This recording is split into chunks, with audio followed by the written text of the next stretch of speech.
A simple keyboard is giving a local young man a voice he's never had. 24-year-old Jacob Jordan has autism and apraxia, which makes it difficult for him to talk and express how he really feels.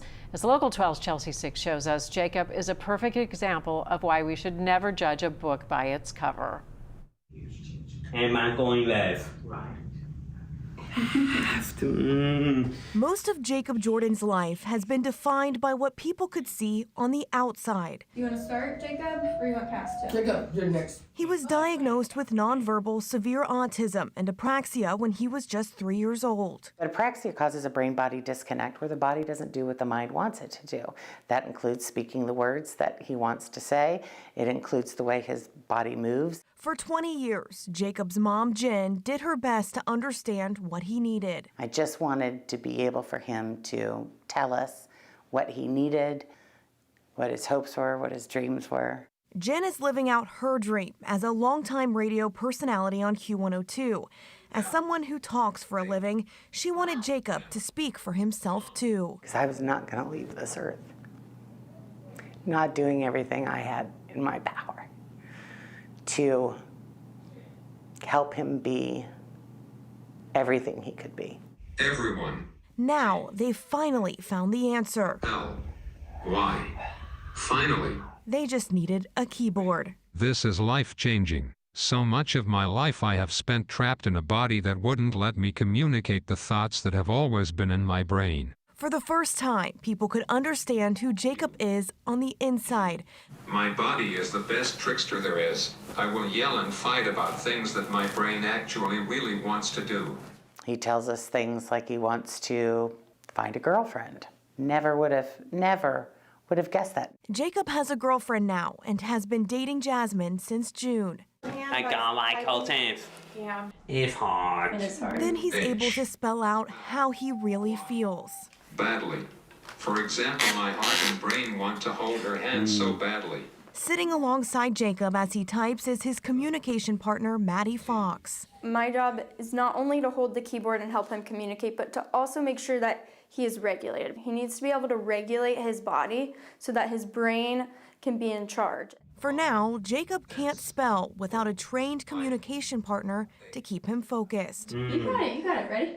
You got it, you're gonna fight it. Maddie is currently helping more than 20 people. It's a very long process to go from never spelling before to open communication. Now, I know that their brain knows how to spell, and my job is to help them get their body to do what their brain wants. 11 of her spellers have learned to openly communicate, which means Jacob can now spell with his friends. Dude, how cool is this, my man? What? Have to say this may be the coolest thing ever.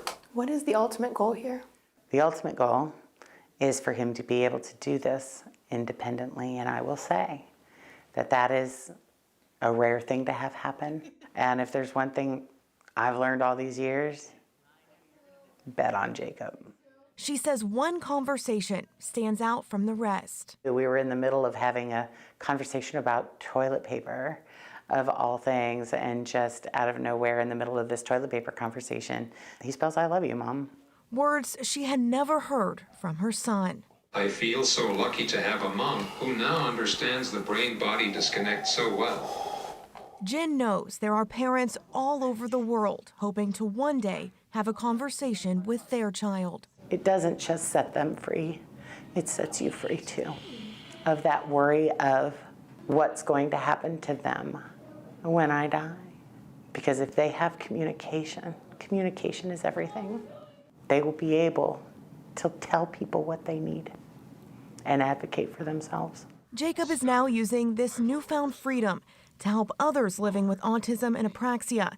He wants them to be heard and know they're not alone. I know you are in there. I will never stop fighting until each person with apraxia is spelling. Believe in your kid. I promise they are in there.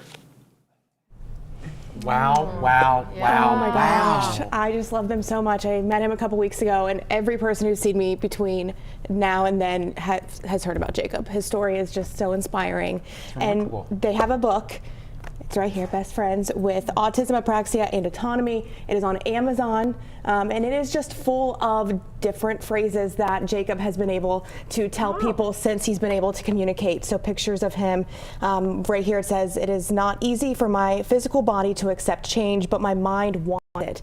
One example that Jen gave me was he had the same 20 foods for his whole life. And every time she tried to offer new foods, he would act like he did not want it. He would yell and scream. And she said anybody who was around him would think he didn't want the new food I was introducing.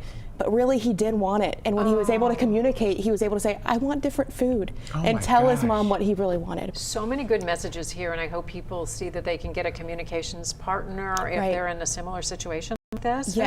I didn't know about this. Yes, and Maddie Fox, who you heard from in there, his communication partner in this story was from Kid Power Therapy Service. That's in Claremont County's Miami Township. So reach out to them if this is something that you think might work for your loved one. So great. Thank you. Great story, Chelsea. Thank you. All right, well,